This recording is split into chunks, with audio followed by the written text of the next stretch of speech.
Start me up and Rolling Stones. Hey, Mandala Bam's here. We're a bit younger than the Rolling Stones, and we're here to talk about some music. Not music composed by the Rolling Stones, although Yeah, I picked Goat's Head Soup. It's only rock and roll, and the one with Marilyn Monroe on it. Marilyn Monroe. You mean I think that is Goat's Head Soup, right? That's when Mick Jagger's meant to be looking. Goat's Head Soup has that creepy cover. No, he's meant to be looking like I think it's not Marlene Dietrich. No, Catherine Hepburn. Oh, okay. Yeah, no, Marlene Dietrich's Bowie on Hunky Dory, actually. Oh, wow. Yeah, it's a famous photograph of I Marlene thought he was trying Dietrich's. to look like Eno. Eno wasn't around yet, I don't think, in that form. By goodness. We have 10 albums here to discuss, 5 each we've brought to this table. It's going to be an exciting little show we've got. I believe that, as per the pattern we go by, I'm going to be starting initially with this album. I've mostly chosen albums from the 2020s, which I feel are worth discussing. Yeah, that's true. And except for one. Except for one, which is kind of a little ironic, haha, to stick it to the man. It, and well, not it so much as its reputation. But I have no beef with it as such. Stick it to I have no Eric beef Davis. with it in isolation. Stick it to who? Eric Davis. No, I love Eric Davis. Eric Davis had the good take on it. Like Eric Davis didn't treat it like a sacred cow. No, it was a good take, definitely. Yeah, it's one of the best takes of all time in any medium, on any form. Anyway, we may have spoiled it if you know anything about the AOD subject matter. Anyway, so my first pick is from 2021, a UK act known as Squid. This is their debut. And I listened to this a couple of years ago and I was very taken by it. And I'm thinking it's... I remember at that time, for some reason I seem to have a memory of it being of the sort of... that 2000s world of post-punk revival. But that's more when I'm listening to it in the background, having a chat with people. Because I swear one of the first times I listened to this was I was hanging out here. I wasn't living here at the time, but I believe yourself was here. Just off the top of there are a few songs. The ones that are less like math rocky and the various other things I'll get into later. They are post punk revival, but it's like post punk revival. This third wave post punk revival. Yeah. The other band I can think of is Shame. They're from England as well. I don't know them as well. They're sort of similar with the more standard sort of post punk revival songs. This band does a bit more. But it's a thing that seems to be happening in England at the moment. Mm-hmm. I guess the Fontaines DC are sort of another one of those.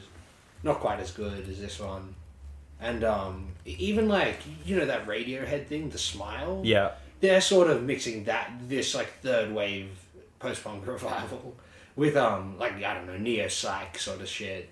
And it just sort of isn't as unique. Because you can tell they're older gentlemen. Whereas this band seemed like... It's their debut. That's interesting. Yeah. Yeah, they've put out an album since then, cool. and I think there's something else afterward, but that might be a bit different. I think it's it's a spoken word release, basically. I don't know anything from that. Oh Monolith from 2023. Just to jump ahead a bit, I wasn't as taken by Oh Monolith, but I'll listen to it again. Okay. It seemed okay. It's gotten a similar amount of praise, so it's not like anyone else thinks it's a major. Less distinct. Yeah. But the Bright Green Field by Squid, this album you're seeing right here with this cover art, when I listen to it now, it makes me think of post-punk revival, more like krautrock revival. And yeah. You mentioned math rock, and that's probably very appropriate too, because those bands went into some fun, weird places. A few of the songs have very cool, new, interesting mathy guitar work. It's sick stuff. Yeah, in terms of where are bands doing new music coming from. Now, you could argue that this is rooted in certain of the more experimental post-punk or krautrock acts, post-punk bands which were influenced by the krautrock bands' experiments anyway. But it's not often where the post-punk revival bands of the 2000s, Franz Ferdinand, Interpol, whoever else you want to name, I don't know. But these groups were... it was a very basic form of post-punk that they were reviving. The more mainstream form of post-punk. More new, Pretenders kind of new wave. Yeah. There's nothing wrong with that. I like that stuff. Whereas, that new wave of new wave was almost a more appropriate name, but the thing is, new wave has synth associations, whereas these bands weren't so keyboardy. They were more kind of guitar pop oriented. Yeah. But not in that Britpop 60s way. But I feel... But whereas Squid's more taking the kind of crazier post-punk and turning that into a, dare I say, a poppier form at times. You know what the elephant in the room with this group is, obviously? When he's not doing the post-punk revival vocals, the vocal he's doing is, I'm totally wired! The Fall, right? Good point, Marky Smith. It's very much, they're when it gets krautrocky too, they're doing a Fall sort of thing. Good point. And I was surprised that, like you said, they could fine-tune it into sort of similar to post-punk revival songs, like fairly short melodic songs. There are a few, 7-8 minute songs on this album, which do segue nicely through the shorter ones. Oh, yeah. And, it's definitely...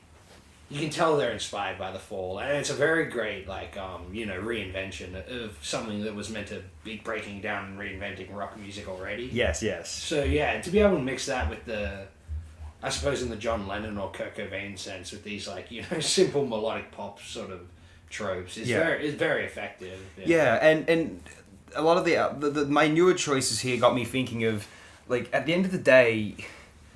It's interesting how we can expand a certain Overton window of what we consider pop music. Insofar as pop music is something we listen to purely or fundamentally for pleasure, for a sort of active mental experience, which is stimulating and rewarding and enriching physiologically, as opposed to the more formal sort of avant-garde styles of music you might also listen to in certain places, states, and times.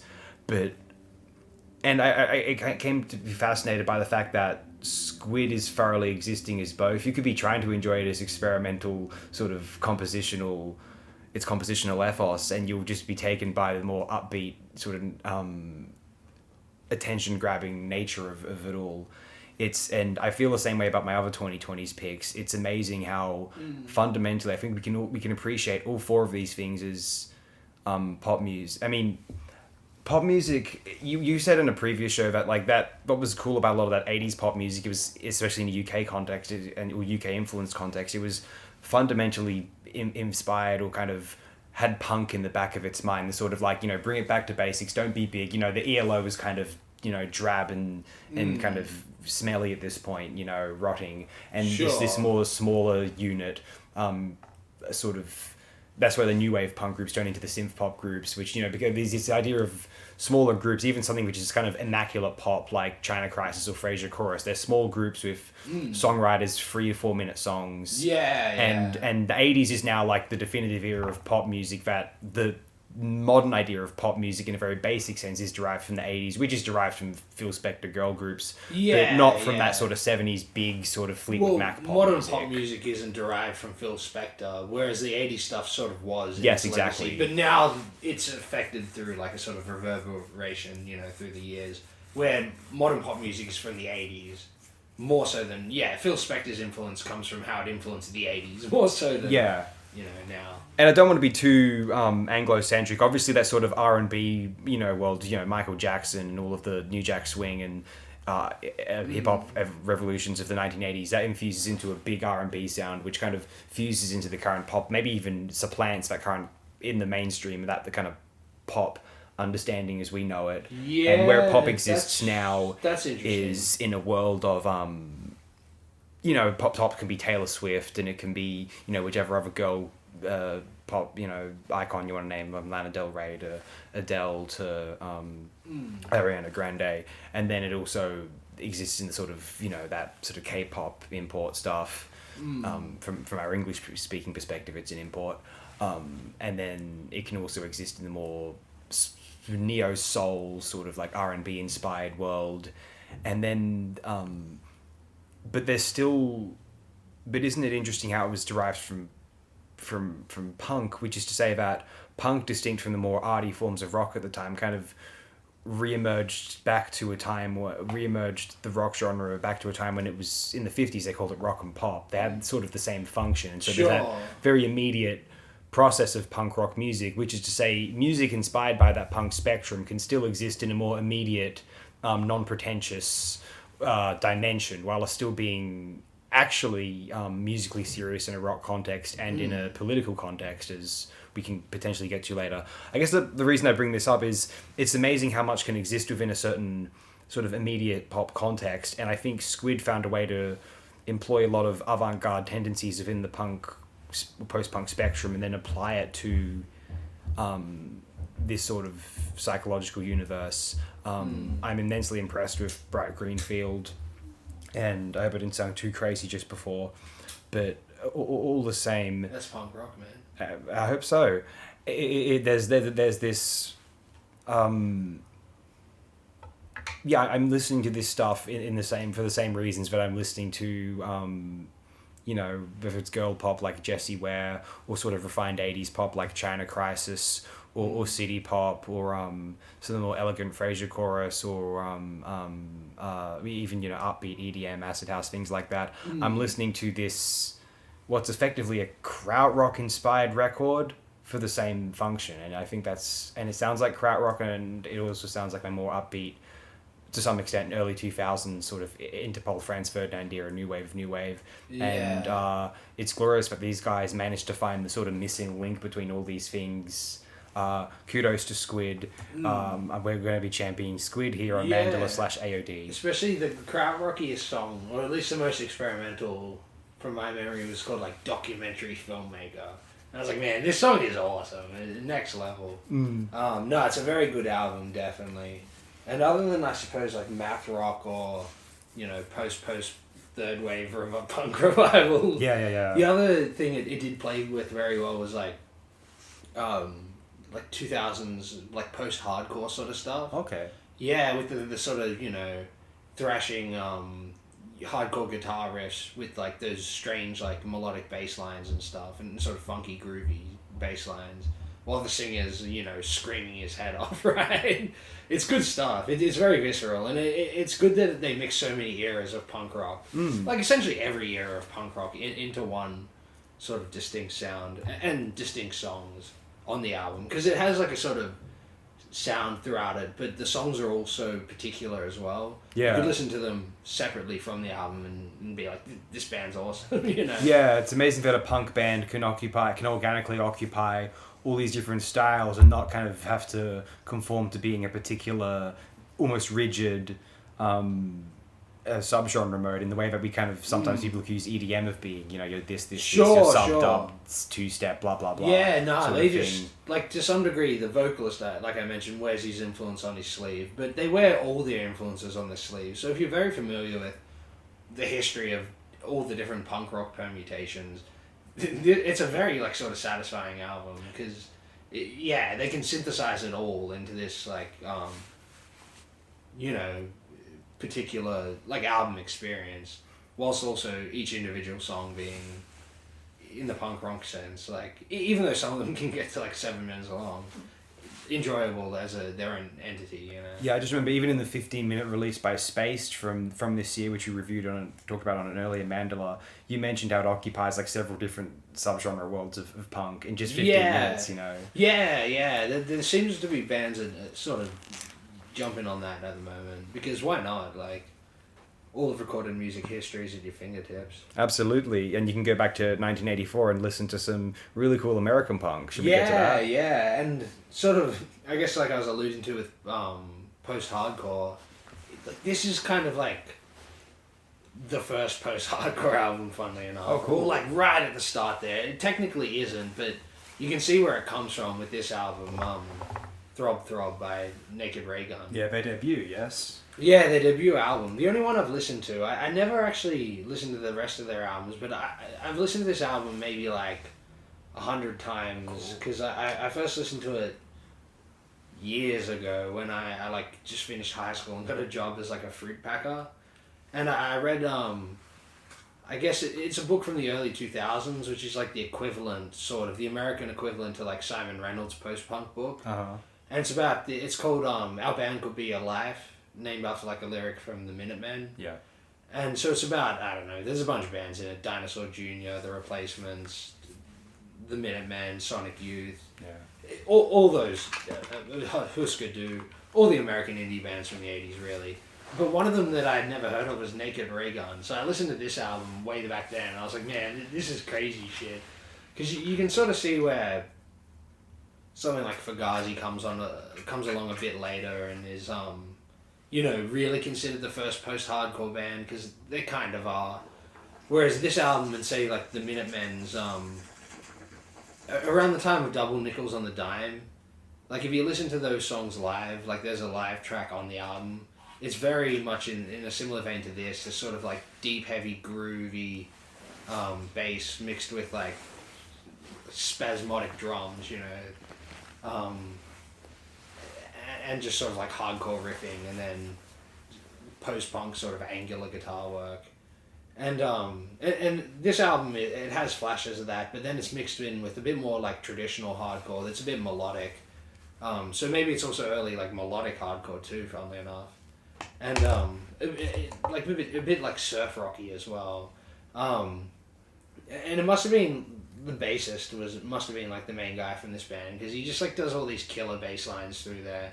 And in the most punk rock vein, it all feels very like DIY, fairly lo-fi, though they do a lot with it, and just sort of make these particular like melodic punk songs just mixed with like strange, almost like jazz punk sort of stuff, similar to what like someone like Black Flag would do later. In my mind, this is like a more realized sort of artful version of something like Black Flag. Like they try to be a bit later on, and it's just, I don't know, I think it's probably even on the same label. And yeah, no, just it's an album that it's kind of, if you're a fan of, like, it's not like a sort of hard to get into album, I feel, for like rock fans, or like even punk rock fans. So I feel it's a sort of gateway to that world of stranger, like, experimental punk, you know. For me at least, you know, from this I would have gotten to things like This Heat, you know. Yeah. And so I feel this is a great gateway, but it's like sort of the gate between the world of traditional punk rock and experimental punk, and it rides that line so nicely. Yeah, gotta appreciate this album. Right, this was good. I'd not listened to Naked Raygun's music before, actually. I'd no heard the name around. It was solid stuff. This isn't the sort of world I normally listen to, that early 80s world of American hardcore punk. The one I really love is The Germs and their GI album. That's fantastic. Yeah, that's the most experimental of that era. Maybe that's why I but like this it. is post that era. Yeah, that's a good point. I'm a big fan of, as inferred from the Germs reference, naturally. And it's been discussed on this channel before. Oh, the Germs are one of the best bands. The very good film from Penelope Spheris, the kind of Western Civilization. Yeah. Part 1, actually. That's released in 1981, discussed on this channel before. And I'll probably evoke later. Why not?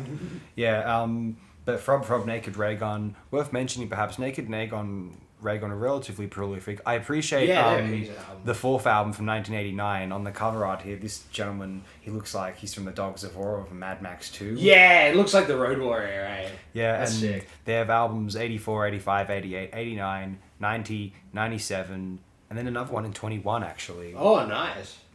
Who knows how that is? Yeah, it'd be interesting to see. Yeah, so that's Naked Raygun. They were formed in 1980 in Chicago. Yeah. They're, yeah, kind of like on the periphery of that hardcore scene, because I think they just came just after. But, man, this album, like, there's a song on it, the third track, Gear. That's like an all-time classic for me. It's about, I never even realized till recently, it's about ICBMs, the Intercontinental Ballistic Missiles, or whatever. And, oh man, so many of those songs just, yeah, they bring back sort of nice memories. Cool. And it's crazy sort of abrasive punk. Yeah, no, all aboard for this one. Yeah, that sort of music still continues to this day. We're going to be discussing, I believe now, this is the Here's Collective.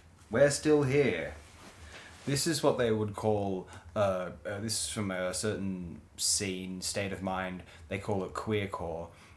This is a very fascinating group. It's been around since 2011. I'm not familiar with their music, but just based upon this release, which is of March last year, 2023, one of the most interesting proponents of punk music in the contemporary that I've heard anyway. I mean, I was very fond of the Space release we talked about, all that, maybe it's more American REM-esque, Pylon-esque indie, but Omni from their album from this year. Yeah.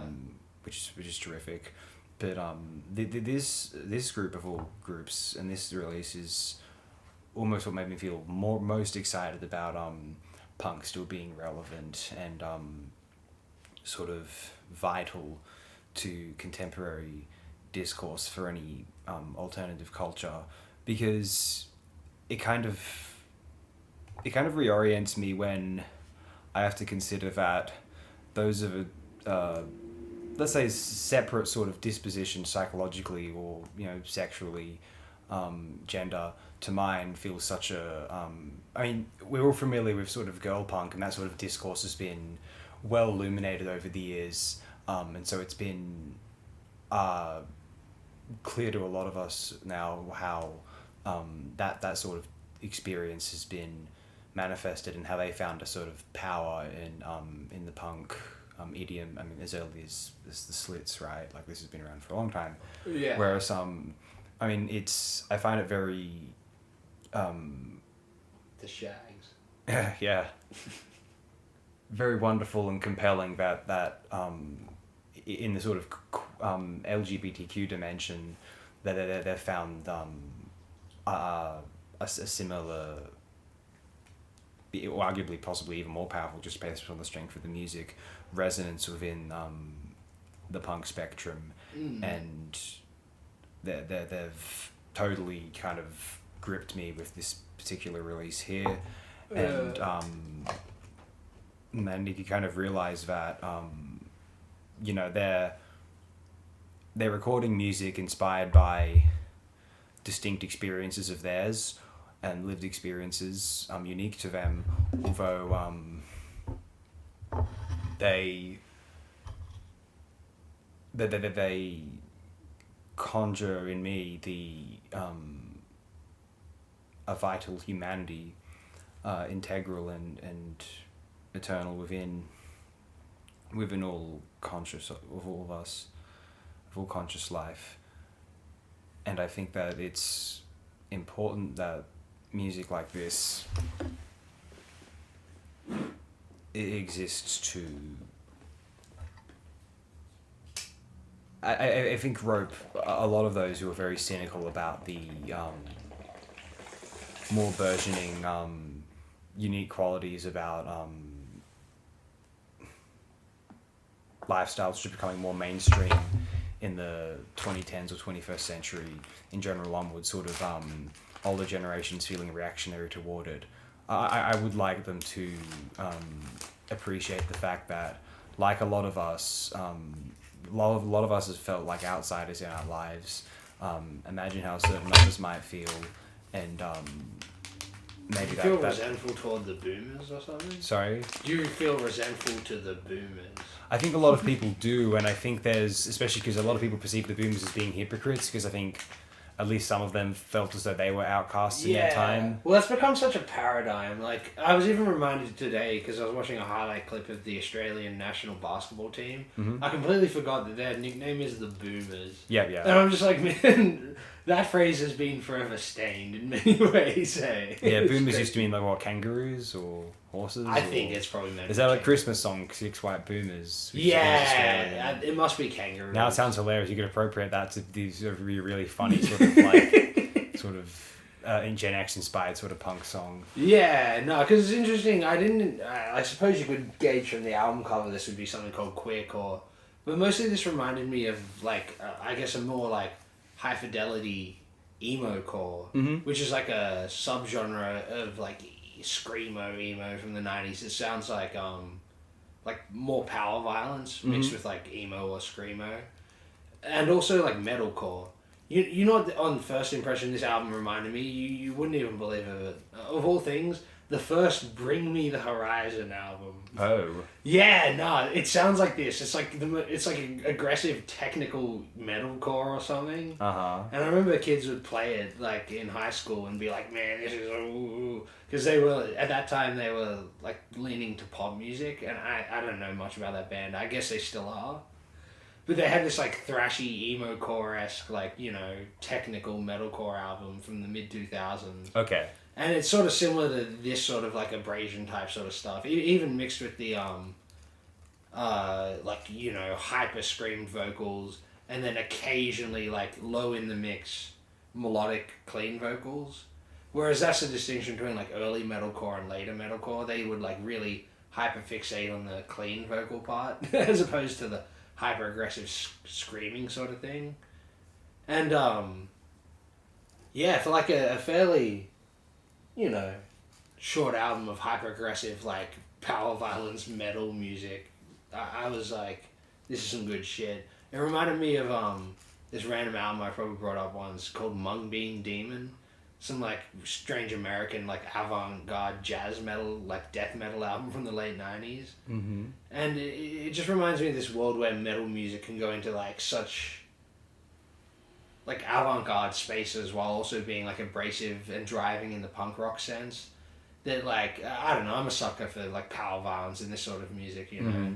So yeah, I thought it was awesome. I didn't even realize the whole connotation of the concept and stuff. Yeah. But it definitely makes sense because like all that sort of music is like hyper emotional and visceral and like, you know, guttural. Mm. So yeah, interesting. Yeah, I think it was. I guess what I thought was worth bringing up as well was the this sort of music comes organically to a lot of people, and it came organically to the members of his collective as well, and so the world that and the living that's organic to them and to others who compose this sort of music, it's the kind of thing where I think it's a call for the older, more reactionary generations to sort of, I guess, chill out and let people make decisions as they wanted their older fellows to make, to not make their decisions for them. And sure. Some of them have obviously come around and said, "Oh, our older fellows are right all the time. Whatever, have at that." Man, it is a paradigm. Like I've like work or, you know, associate with some people from like suburbs where back in the day in Sydney they would like commit crimes against gay people, and like they would speak about it now as if it's a tragedy, but like at the same time maintain this sort of cultural thing from back then, which was you don't name names, you never talk about it. And so like there's this whole conspiracy where people knew all these people who would like go out and round gay people up and throw them off the cliffs, and to this day like it must haunt them in a way, like, and also like taint their perspective because, you know, they can't name names and grasp people, even though they know people still alive who committed homicides, you know, in a mob sense.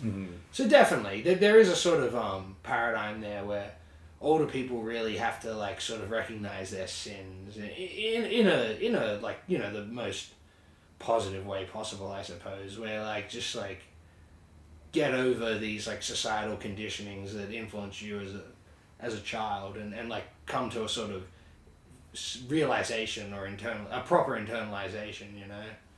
And I suppose stuff like this is probably what a band like the Hearst Society trying to get across. It definitely makes sense. Yeah, I just it's I think we really, especially because these issues became a lot more mainstream recently, the backlash was bigger than it had been in the 21st century thus far. And so I think now more than ever is the time to sort of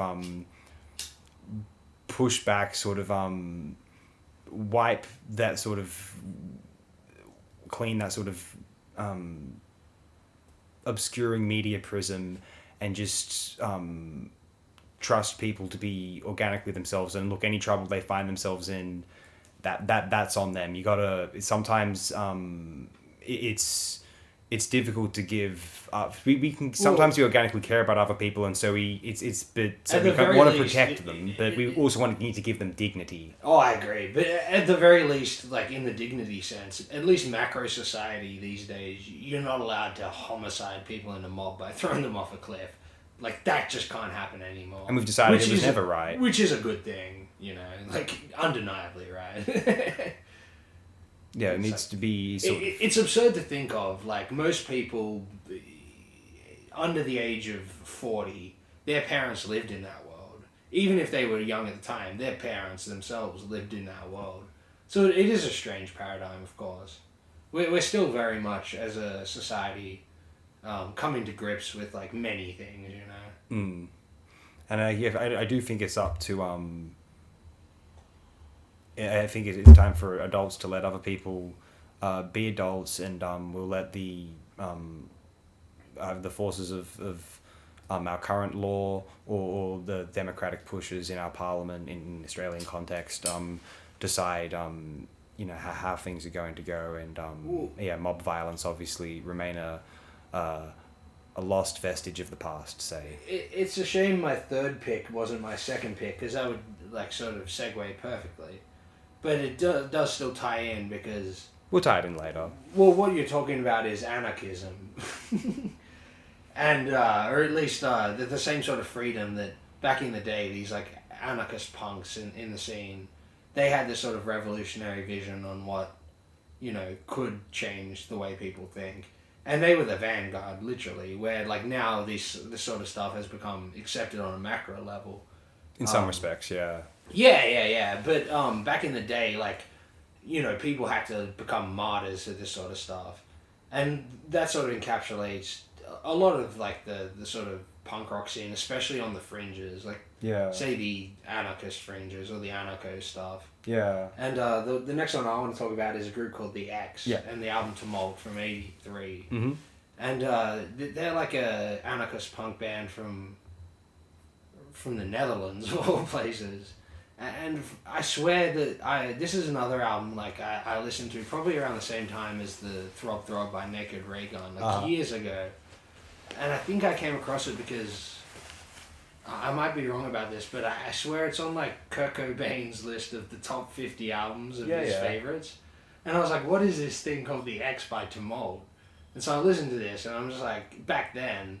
And once again, it's another sort of gateway album for myself into the world of this sort of abrasive, creative, like post-punk. Like, the old cliche of angular, like post-punk, like say downstream of Gang of Four, but less melodic. Mm-hmm. Just like, tuning their guitars throughout a whole song, like Peel or something, Okay, yeah. Yeah, like, this album's a case of that, where it's just like, I can't believe they even tried to do something like this with guitars. Like, the whole time you have these driving, like, classic post-punk sort of tribal rhythms mixed with the most experimental sort of guitar and bass feedback work you'll ever hear. And just, the angular post-punk guitar style, in my mind, it's all downstream of Television. Mm-hmm. They were sort of the first ones to do it. Maybe there were a few before, but definitely Television, because, like, even a band like XTC, they have like these very melodic songs and something like The Black Sea, but then there'll be a song like between a melodic song they'll have this breakdown where the guitar just goes crazy, like on something like this album. Yeah. And so I just find it interesting that there was a whole style dedicated to this like breakdown of what a guitar could be, and just like sporadic, like sort of almost notes that are just so discordant you don't even think of them. It's almost like the piano like bebop moment, or like sort of post bop moment for guitar work in a way. Mm-hmm. And this album sort of exemplifies that, along with being like a sort of classic, almost like Wire-esque, with their industrial sort of rhythms and stuff mixed in with this like disparate guitar sort of style. It's just if you're familiar with the sort of traits of post-punk music, this album will definitely interest you, but for some reason for me this is where I sort of jumped into all that sort of stuff in a weird way. And like one of the greatest songs I think I've ever heard is like halfway through the album. It's called Happy Thoughts. Mm-hmm. And that's just like another all-time classic for me. It's just like too good a song, really. Yeah, and like the Squid, this is another case where, funnily enough, you can just clearly tell this guy's like aping off the vocal styles of Mark E. Smith again. Like, it's very Fall-esque, right? Mm-hmm. And I was like, man, it's interesting that he sort of had such a strange, unique vocal style, yet post-punk bands imitated it, even back then. Like, funnily enough, Squid did And I picked my albums before I even listened to the ones that you had. Yeah. So it's strange that like weird synchronicity happened. I'm like, man, there are two like aping off the Fall bands on this show. Lovely. The ones from back in the day and ones from now. Terrific. It just shows how sort of great the Fall were, as well as these bands, you know. Wasn't it a thing that all the bands in that sort of punk-derived Sydney scene wanted to be like the Fall? Oh, definitely. The Fall or Once Again Wire. Okay, of course. Wire. Yeah. That was tremendous, yes. Indeed. Yeah, I had never heard this album before. I hadn't listened to the X, this band, before. No, this is a pretty kick-ass album. Yeah. It's interesting how kick-ass, that's true. the punk group put together a 50-minute LP, but it's all of like relatively shorter songs. There's a couple 5-minute tracks, according to the track list here, but it's all very immediate and sort of instant. It's just very just always killer, consistently grabbing one's attention. And I think that was the big sort of appeal for. I mean, Gen X was accused of being a generation that had a short attention span, and that's why punk rock had to exist. And now we exist in this like so-called TikTok-y generation, which there's even less attention span now.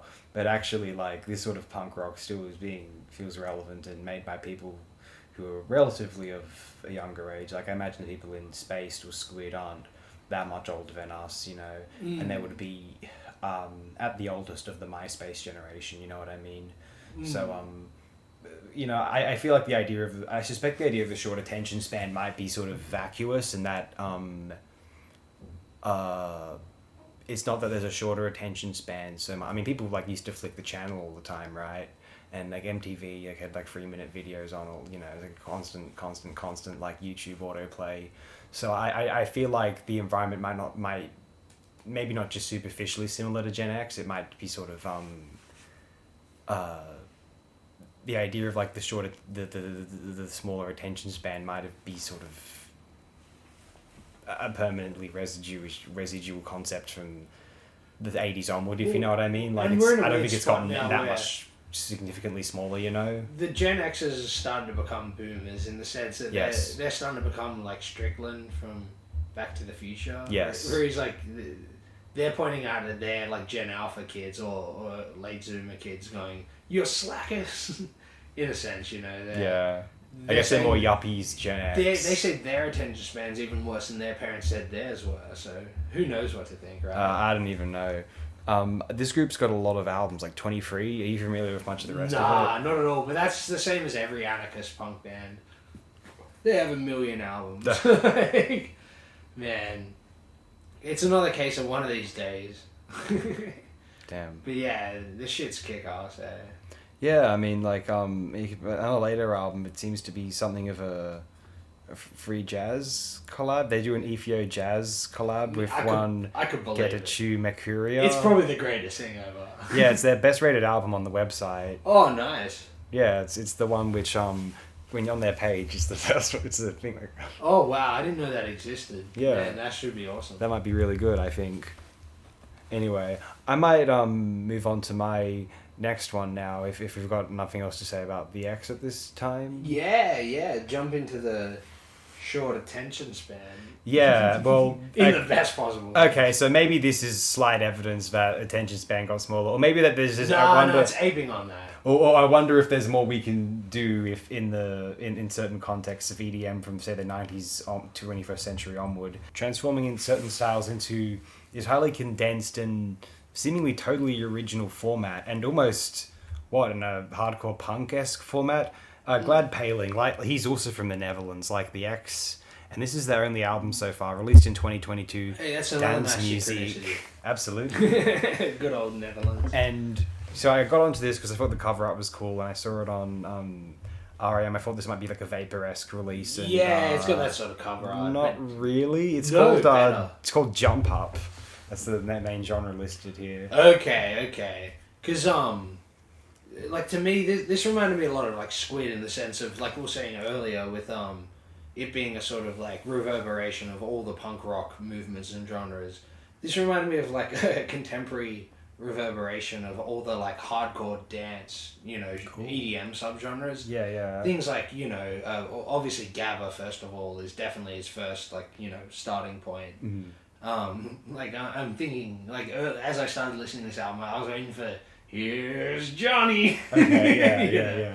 But then from there it goes into strange, like, you know, drum and bass sort of sections, things like footwork as well. Like it just sort of uses all these sort of hardcore dance styles centered around Gabba and just like, and sample Delia as well. Yes, just sort of like pumps you with these short sort of like, hardcore punk-ass sort of songs, right?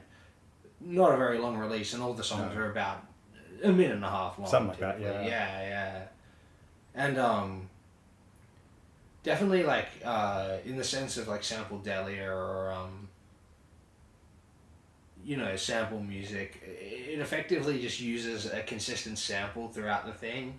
This sort of just by the time you're done listening to it, you're like, oh man, it feels like there's a through line between this like sporadically constructed music, and so it's very artful in that sense. Like it's sort of strange that this sort of, it reminds me of like deconstructed club, where like club music's gotten to the point where it's almost entered a world of like post-punk experimentalism, where people are just like taking whatever they want from the whole, you know, movement and fashioning it into their own sort of vision, you know. And this album is just a great example of that. Yeah, it's such a yeah, it seems to reflect a certain these accusations that this is like the mindset of the generation to are raised on iPads and smartphones and browsing the internet and videos of Guru or whatever the hell else on the internet, phone apps, social media apps at a very young age. Sorry, I did. Yeah, please, no. No, please. That's another case, like where I guess similar to vaporwave, I would call this like meme music, where it like it opens up with the classic air horn, you know, soundbite. Yeah. And the way it mixed in the air horn with Gabba, I was like, sold straight away. Yeah, definitely. And that's how you know it's good, like mimetic sample Delia, you know, drawing from a sort of well of collective, you know, culture and consciousness. More consciousness than culture. Yeah. Which is what the internet has sort of become. But that's a whole other keg. Yeah, it's such an obscure, strange thing. I can only imagine music derived from this or inspired by it might take it off too much. Like, I don't know if like a movement could draw from this. It's so specific and... yeah, no, definitely, yeah. I don't know if this is too far. This might be too far in an experimental direction to move into another movement entirely. But if it does, I would hope that it doesn't just ape this off, mimic it too much, let's say, as opposed to sort of... But yeah, it's such a unique way of thinking, and I also wonder if that sort of constant browsing is sort of conducive to younger people in general rather than older people, and so it's sort of reflective of a certain phase in human growth that sort of older people may have forgotten about. Who have poor memories by their own admission. Yeah, sure. The sort of novelty in the Terence McKenna sense. Like this sort of idea of a sporadic energy that creates a new concept. Sure, yeah. Yeah. Definitely. You know, younger kids may have been changing the channel more than their parents were, perhaps, on the television. Yeah, typically I would assume, except for me, because my dad was a channel chopper. Okay. But he was probably from the generation that learned how to do that as a fine art. Like, that was probably the television generation's equivalent of, like, you know, what we've gotten to with social media, where it's now, like, short Vine videos. Vines have taken over, essentially. Yeah, Vines. And so that's, like, sort of the social media equivalent of channel chopping. Yeah. Which just means that the whole thing is going to end up being superseded by something else in the end. Yeah, he's sort of like... Now that the medium has, like, been, like, sort of intuited, you know, to a fine art by the collective, you know. Yeah, Guy Debord's spectacle. To some, it might be a very horrifying time. Sure. Andy Warhol's delight, Guy Debord's horror, I suspect. Marcuse's as well, maybe. I don't know, we don't need to keep name dropping 20th century names.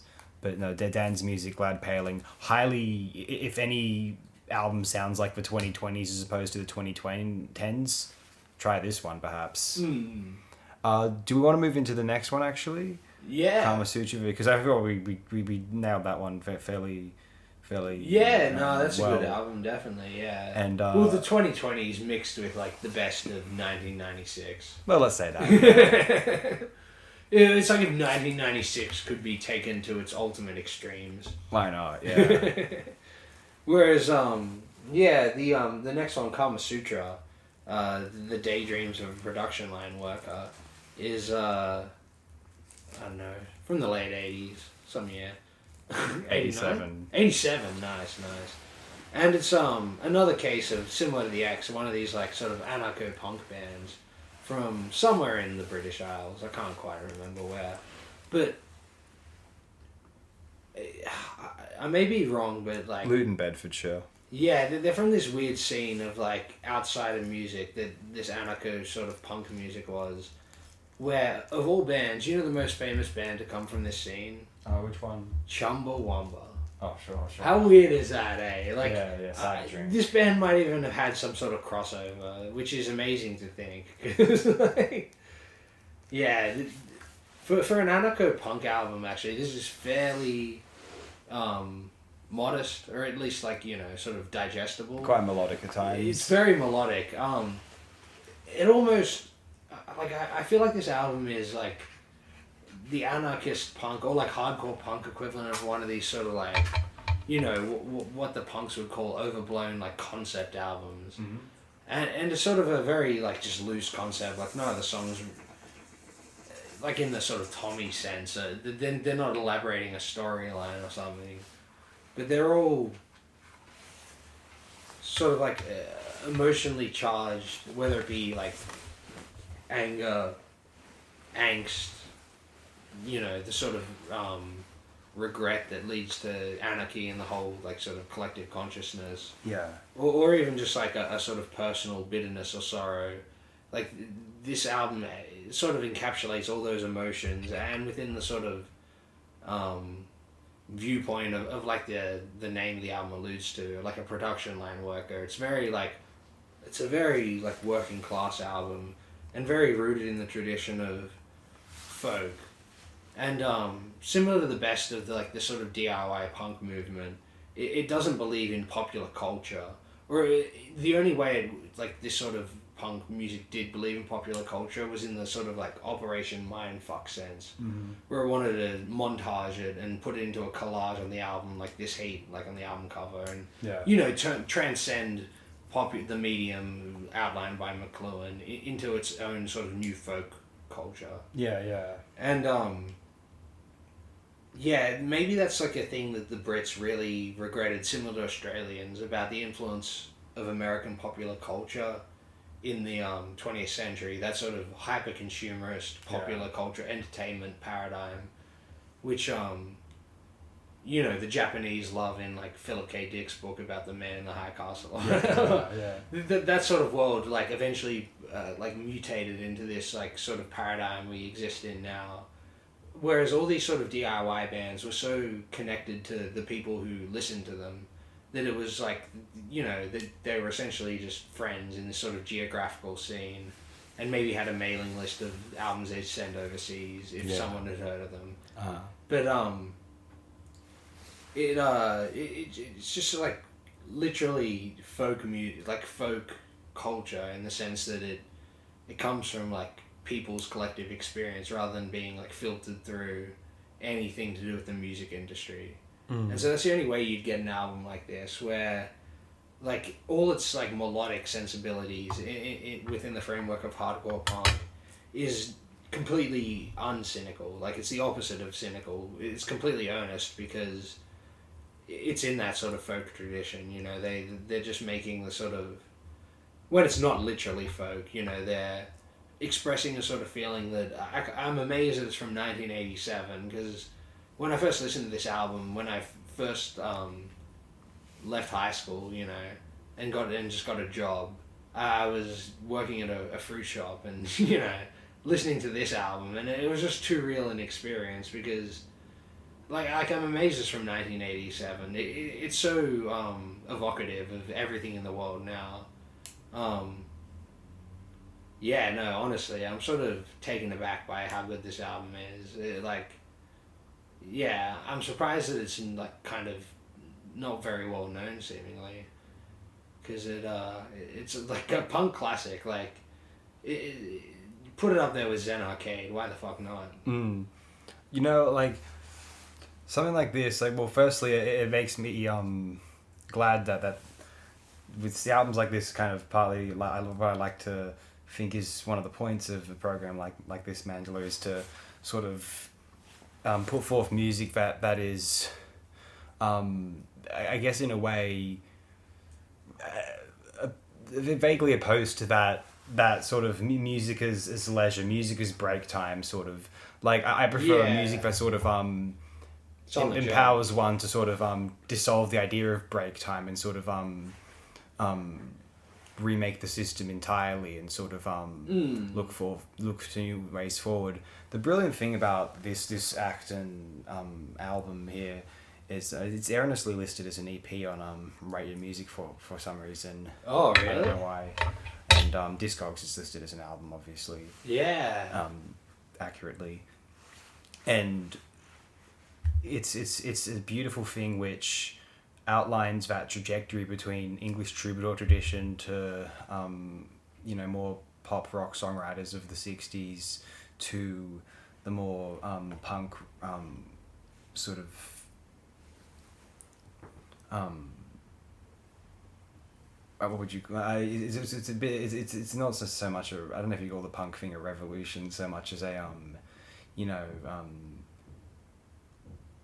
reorganization of roots sort of thing. Yeah. And then moving into a sort of serious songwriter. I think Martin Newell's a great example of this sort of tradition, mixing the likes of, and obviously that folk revival was abundant down to people like Nick Jones. And an album like this is the link between the punk rock, the world of punk rock expression in the UK and the folk troubadour world, and because it mixes a couple of songs from that world very seamlessly, and you don't question it within the more, as you say, anarcho-punk surroundings of the recording, of the wider recording. Yeah. It's really magnificent, and I think it's very brilliant, and I think it's one of the best releases that's been on Mandala so far. It's so this is the kind of thing which I imagine this could have been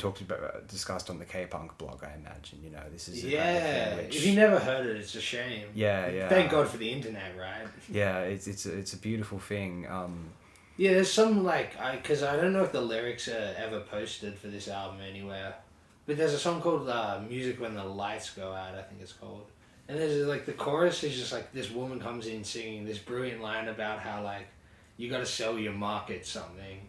Or keep your mouth shut, because if you keep on giving misinformation, it'll keep everyone apart. And it's what is this Occupy movement era sentiment doing on a beautiful punk folk song? It's ridiculous, right? Yeah, it's the era of the UK and the mining protests. Yeah, and, definitely. Yeah. Upcoming toward the poll tax. It's an era where people were very politically astute. It's sort of that class divide is there's that there's as much the class divide in England is such that you can identify the sort of more aristocratic sort of literary tradition, Milton to the likes of the great Kipling and sort of Huxley and sort of more dignified university tradition, and then there's that more sort of a tradition which is folky and sort of aspiring to be in a almost a heroic archetypal Robin Hood sense, but like an anarchist poet, and this is sort of and this sort of alternative tradition within England where it's more about the commoners rather than the sort of the accomplishments of a more aristocratic formal Oxbridge class, if you know what I mean. Yeah. And I feel like this is sort of the encapsulation of that world, which and the beautiful thing about at least in the post-punk art punk environment is they brought the lessons of a higher education in art school into that sort of world, and so you had that sort of great genre fusion with the authenticity of the sort of quote commoner unquote class with the higher educational privileged opportunities of the upper class. I've said this before on other shows, to fuse a sort of more realized, articulate distillation of the human experience via the English language and its cultural logos.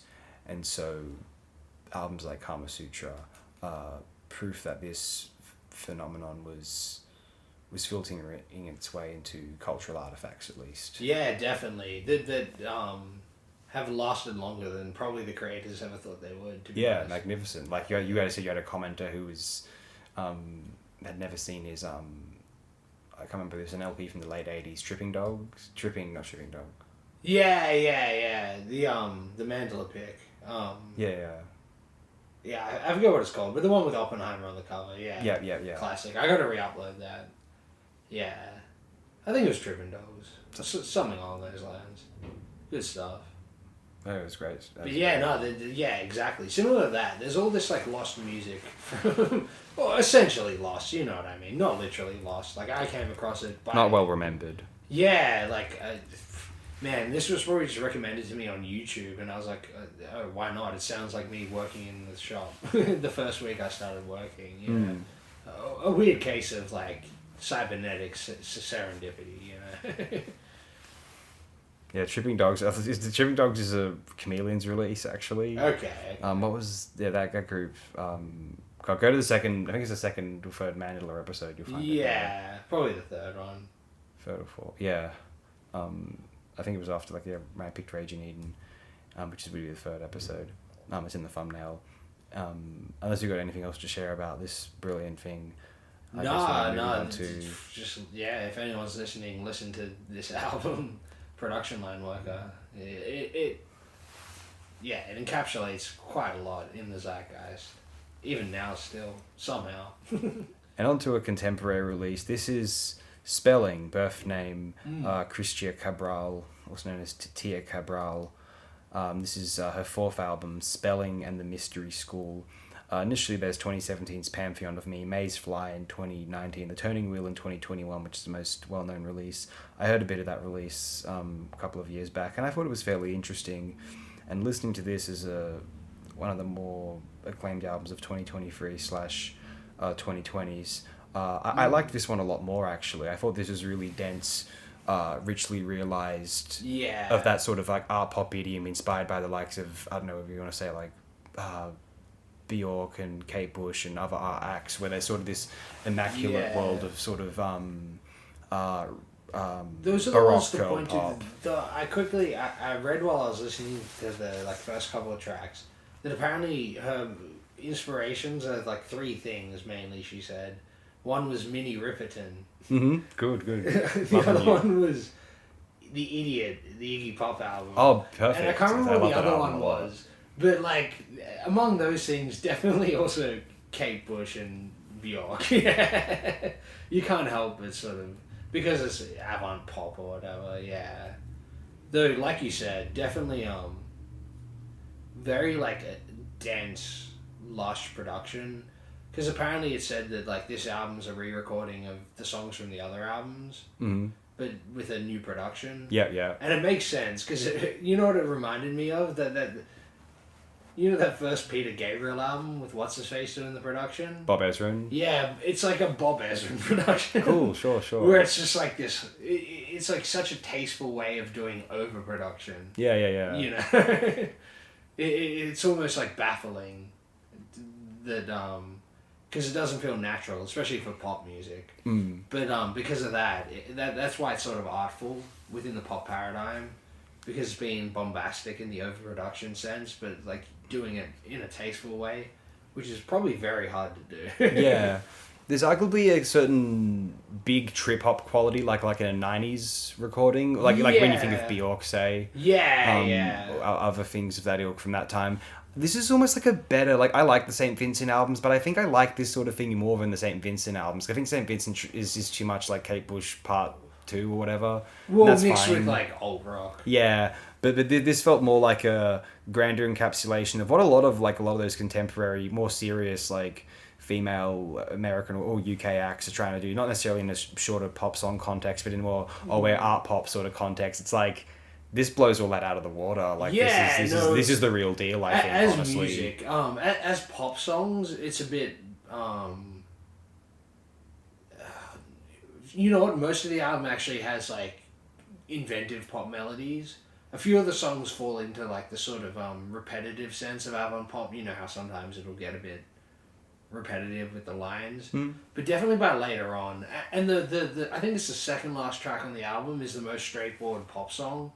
But, like, that's got to be one of the best pop songs I've heard from recent years in a long time. Like, very well done. Yeah, it's almost crazy. Very evocative and emotional in the best way that a pop song can be. Certainly, yeah. This is one of those things where, yeah, it just makes you feel like, I remember in the, around 2014-ish, 13-ish, it seemed like we were in a time when, I don't know if that's just considered an exciting time of life in general when you're graduating high school, going to university or whatever, but it seemed like, even if I wasn't listening to them, it's like, oh, it seems like there's a lot of cool albums coming out, according to, like, you know, best album of the year charts. It's like, oh, I can't wait to listen to a lot of this stuff. And there's all this stuff coming out. And yeah, it really feels like now as well, there's a wealth of stuff to listen to, and stuff of this ilk and quality. I'm really happy to be around and trying to stay on top of these 2020s releases, because it doesn't feel like there's as much of a mainstream to grasp onto this stuff. I mean, back then I was just looking at the internet as well. More best ever albums than radio music. But this would have never been as big as it was back in the day, though. Yeah, of course. Like, even something like Kate Bush is more conventional, really. And the only way she, like, was, you know, cut to record was, I guess, because, like, undeniably Wuthering Heights is, like, that's, like, the genesis of avant pop, right? Maybe, it's like undeniably catchy, but also weird at the same time. And then so after that, mixed with, like, her relationship with Peter Gabriel and David Gilmour, like, the industry, you know, she was in the industry, and she could be an auteur, right? Yeah. Similar to those guys. Oh, sure, yeah. So that's the only way she kind of got away with it. And I think Bjork was similar, like a workhorse of the industry, you know. Whereas now, like, I don't know much about spelling, but it's amazing that seemingly, like, this can come out of more modest circumstances, you know. Yeah. Than knowing David Gilmour, or, you know, having to be David Gilmour in the first place. Yeah, as far as I know. I mean, yeah, she's a relatively younger person. She was born in 1991. Yeah. So, I mean, not that Kate Bush and Bjork were, like, older or anything, but no, I'm not sure where Yeah, no, similar to someone like, say, Kate Bush, or definitely more specifically Bjork. One way I can appreciate this album definitely a lot is, like, you know, when it's not being art rocky and shit like that, it's got touches of, like, sort of dream pop, and almost that, like, sort of slowcore emo quality to it, where it like, there was a song on this album that had this, like, guitar loop that sounded like, say, something like Red House Painters, and so it reminded me of how, like, say, there's a lot of slowcore music like that from, say, the masculine perspective. It's from this almost, like, what would today be called, like, 4chan, like, incel sort of, like, perspective. And this sort of music, similar to, like, Bjork, you know, that Divorce album she did. Oh, sure. I sort of get an interesting perspective when listening to it, because it's sort of almost like in a sense of, like, feeling what the person's also feeling. It's a perspective you rarely get, which is the feminine equivalent, where it's an interesting dynamic. Like, the sort of Red House Painters, like, that world is almost like lyrically and emotively, like, self-loathing and, like, putting all the sort of weight on themselves. Yeah. Whereas something like this, like, she continually, like, sings in one of the songs on the album that, like, she's being, like, seducted by someone else or whatever. You almost feel like that rather than the masculine self-loathing, it's this almost, like, blame of, like, the world around her is, like, putting her in this predicament. And, like, that's a very sort of brave, evocative thing to put, and that's why I think the music's so emotional, you know. It's sort of the feminine sort of equivalent of this sort of, like, self-hatred, and so it's, like, putting it out in the world and stuff like that. And yeah, it reminds me of that, Bjork, like, Divorce album, where she's just like, you made so much drama. And it's like, you listen to it and you're like, man, this song's so emotional, but beyond, you're probably responsible for it. You never know. So yeah, no, it's definitely a very like emotionally evocative album. It succeeds. Yeah, no, really, really good. Very happy with it, and excited to hear what else the Spelling is embarking upon in future. Oh, and it was worth mentioning a couple of things. I just going over her rather brief, actually, Wikipedia article here. It doesn't seem like she was kind of patroned by any other major artists. It seems like her work just kind of got well known, particularly the third album, just based upon, I don't know, albums can just be found to be critically acclaimed now, just because internet, Bandcamp, record labels, whatever it is. Little labels can just find people and just like, hey, I'll sign you, and then they promote it if they like it. You know what I mean? Yeah, definitely. Yeah. And then of course, and you mentioned it's the digital equivalent of the old indie scene. Yeah. The third influence, it was... who was it? Yeah. Yeah, it was Iggy Pop's Idiot, Minnie Riperton, Come to My Garden from 1970, and Kraftwerk's Computer World. Computer World, that was it. Yeah, that's interesting, Computer World. But of course, who doesn't love Computer World? That's brilliant. Like, that doesn't even need to be spoken about on this show, because it's just so good. Like. Yeah. Maybe there'll be some Kraftwerk next show, though. Oh, cool. So that not Kraftwerk are definitely not the Kraftwerk album you expect to be celebrated or discussed, perhaps, but we still need to sort of include into the No, that's a good album though. That's really good. I like those first two a lot. Yeah. Quite a lot, but the third one? Techno Pulse. Oh, cool. We're gonna that's gonna belong to the canon from now on. Oh no! If you didn't pick that, I would have picked that at some point. I love that. We're gonna put that in the canon. It's no longer gonna end at Computer World. It's gonna end at no, fuck it. Like, because people seem to like Tour de France, and I really like that too. So we can put that in the canon too. Tour de France is amazing. No, I mean Tour de France. I said. Oh, Tour de France. Sorry. Yeah, of course. I mean because that's the one after Electric Cafe. Yeah. And people really like the remix album from the early 90s or too. Or before, technically. The EP or single or whatever. Oh, and they kind of remixed it for the LP, right? Yeah. Yeah, LP. Album, CD, early 2000s. They made a new thing out of it. Yeah. But we're going to no longer look at Electric Cafe as the dark sheep, the black sheep, whatever. They're all going to be classics from now on. Oh, no, of course. The song on it called Techno Pop. Like, I love that song. It goes for so long, but it's so good. Like, you know what Electric Cafe is? It didn't realize it was doing this. It was, you know how, it was a cliche idea of, 80s music from like a alien's perspective, or like from like an outsider's perspective. It was like a perfect distillation of like someone who was a total outsider, like, because to us it was familiar enough with it that we knew what was going on in these songs, but to other people it sounded like Electric Cafe, this just sort of like weird alien sort of these slogans being repeated. Well, and the song Electric Cafe has the same, chord sequence as Trans Europe Express. Yeah. Do, do, do, do, do, do. So that is, but I enjoy that, but people probably at the time were like, what? It was because they were doing what had been done with that song, right? And at least like what's it called, Planet Rock, Africa Bambaataa. Yeah, he interpolated that synth bit. But yeah, no, if you're gonna pick Electric Cafe, I'm gonna pick Technodelic. All right. Yeah, fuck yeah, Technodelic. Yeah. That album's so good. That's a good one. We move on to your next pick now. Yeah, what was our next one? Rob Swift. Oh man, this album, holy shit. Yeah, Rob Swift, War Games. Man, is there an album that sounds more like the mid-2000s than this? I don't know. What's that album? It reminds me of just like watching the news vaguely as a kid, you know what I mean? It's just so steeped in the Bush era, the America-Iraq War invasion. But yeah, I guess it's a weird case of being like a hip-hop album, but also a hip-hop album that's like from the, weird mutation called turntablism, which is focused around the DJ and shit like that.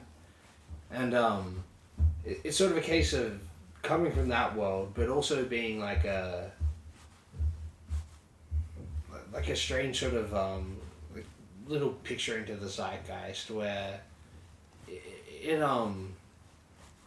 this guy Rob Swift is from a group called the X-Men, but they couldn't be called the X-Men anymore because the X-Men. So they have to be called the Executioners, and it's just this group of I think from New York, like DJ turntablists from that sort of weird world, the dead art of turntablism, right? And yeah, they made like a bunch of awesome albums. Like this guy has like fucking heaps of albums, and most of them are probably a little better technically than this one. This one has its own distinct style that sort of puts itself outside of the world of most of this sort of hip hop and turntablism for the most part, where it almost falls into the world of being like punk rock industrial and similar to like say something like Kama Sutra from earlier or the next one Coil. Like it's a strange case of like the tradition of like, you know, instrumental hip hop falling into this sort of anarchistic sort of conceptual space, and I think it could have only been evoked in the year like 2005 or where there was sort of this like heightened paranoia against, you know, the American government and the whole Bush system, which led to things like, you know, 9/11 conspiracies and stuff like that. And I just like can't help but be like amazed by not only how this album sort of captures that whole atmosphere, but also as a piece of music is just like this absurd, like hyper industrial sample-delic sort of thing. But then at the same time, like I think this Rob Swift guy like was a magician with avant-garde jazz and bebop like piano stabs. He's got a bunch of songs where he mixes those stabs in better than like most other hip hop DJs or producers I've ever heard, and so you get this very like unique, you know, sound system sound with this like very realized concept. It's almost like if The Wall was a properly like earnest thing, it would be something like this to me at least, you know. Yeah, there's so much I could say about the whole Rob Swift, Rock Raider, you know, that whole canon of the Executioners. It's a whole weird and funky world. I guess before I'll turn it over to you, one thing recently I was talking to this album with one of my mates at work, and my boss, who is this just like guy from straight out of like, you know, the new metal era. Oh, sure. He heard me say Rob Swift, and he's like, "Oh man, do you know the Executioners?" And I'm like, "Oh, yeah, man, fucking earth." And I was like, "Let me guess, you're a Linkin, you know the Linkin Park like collaboration on like one of the Executioners like later albums from the early 2000s. They have like a collaboration with Linkin Park, and it was like their closest thing to a hit song." After that, like the record label wanted to turn like the Executioners into like a rap rock sort of like new metal group, and they were just like, "Man, we're these people who make like experimental electronic music. Get fucked." Like I just find it so absurd that this music crossed over with new metal, right? It's so strange, eh? It was commercial at the time. Yeah, they tried to make these guys like into that, but to this day, like this Rob Swift guy, like he ended up becoming just like a professor of just like music at somewhere. Cool. And so I kind of find it awesome that they're like these people who like were pioneers of what's sort of become a dead art now within, you know, like mechanical electronic music. Yeah. Like just had their place in time, and I think they interpreted music in like a similar to that collage or sample-delic way, in such a like dynamic fashion where, like, you know how guitar soloists have to improvise, and it always just comes across as a bit empty. It can, yeah. Like when these guys mix it with like vocal stuff in different songs and like classics in like a sort of ironic like postmodern sense, you know, they'll mix in like, you know, Good Times when they have to and shit like that, and it almost feels like it's similar to punk rock, you know, this sort of meta statement of what like pop culture has become, you know. Yeah. And sort of pushing it over the boundaries of like consumption and reappropriating it like back at the audience. And similar to like the punk rock sort of thing, I think this whole scene was sort of underground and connected by, you know, disparate labels. Like I think Stone's Throw was the one who put out, like, say, MF Doom and stuff. And I think they put out, like, the first album this guy put out. Uh-huh. So it's similar to that sort of world where it's mostly just independent and done similar to, like, you know, the old American indie scene from the 80s. The thing I described earlier with Naked Raygun, and this band will be your life. Yeah. And yeah, in a weird way, this is sort of the 2000s equivalent, whilst also being in this world of, like, raucous, industrial, instrumental, hip-hop, sample-delia. And then, like, a few tracks from the sort of canon of the group. They have a bunch of, like, compilations and stuff. Mm-hmm. And so a bunch of the songs appear on different things, different artist stuff. And so a few of those songs end up on here as well. Okay. Yeah. So, but even in a weird way, those sort of blend into... Okay.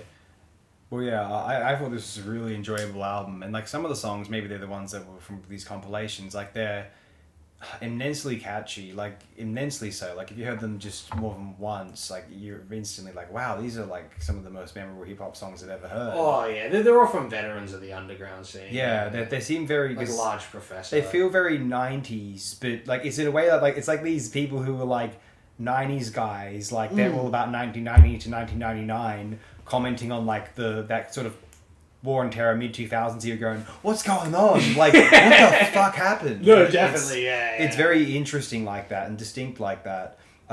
Very entertaining, and it's lo-fi in a 2000 sense, but it would be relatively hi-fi in an earlier 90s sense, maybe. No, that's true, definitely, yeah.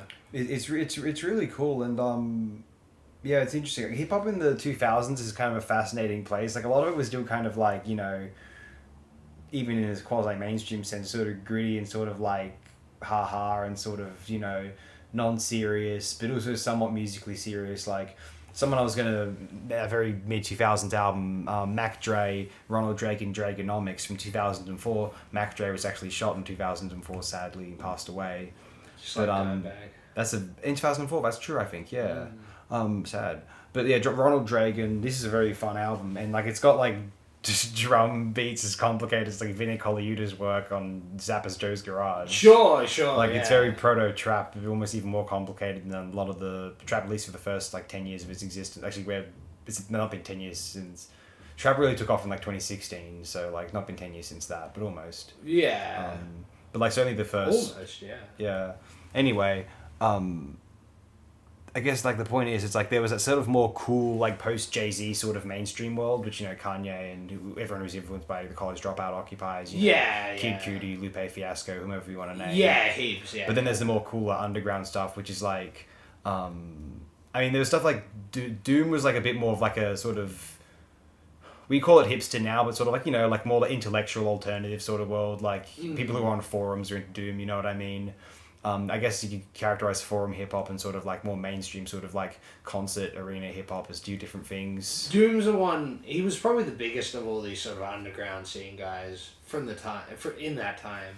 And so he's the one who's sort of, he's like the Nirvana of that scene, you know? Yeah, this Rob Swift, he's got a few albums, it says here. Quite a bit. 97 to 2012, there's like 8 albums. This is from 2005. He collaborated obviously. with what's the guy from Faith No More? Mike Patton? Yeah, he has an album with Mike Patton from like the late 2000s. I haven't heard. I could only imagine, right? Okay.